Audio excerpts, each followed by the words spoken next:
The tradition continues. Calvary Global Network Radio to the world 24/7 from Africa, South Sudan, and Uganda.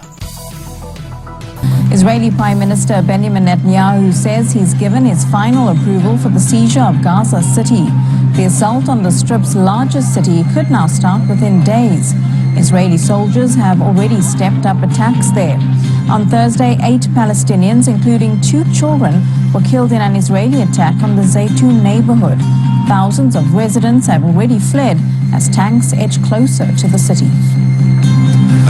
I arrived today at the Army's Gaza division to approve the plans that the Army presented to me and the Minister of Defense for taking control of Gaza City and defeating Hamas.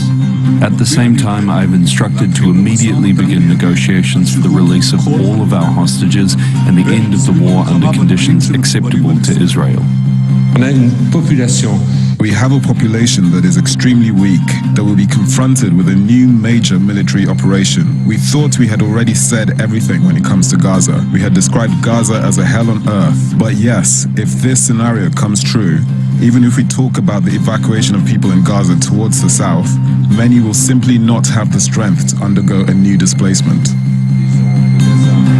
Benjamin Netanyahu has also said he will resume ceasefire negotiations, but added any truce will be on his country's terms and that the negotiations with Hamas must focus on returning the hostages.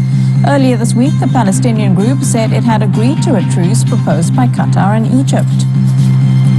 Palestinian factions in Lebanese refugee camps have begun handing over their weapons to authorities. It's part of a deal reached in May between Palestinian President Mahmoud Abbas and Lebanon's Joseph Aoun.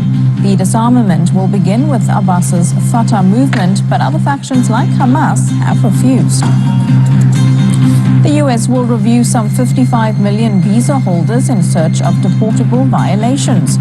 Secretary of State Marco Rubio also says Washington has stopped issuing worker visas for commercial truck drivers.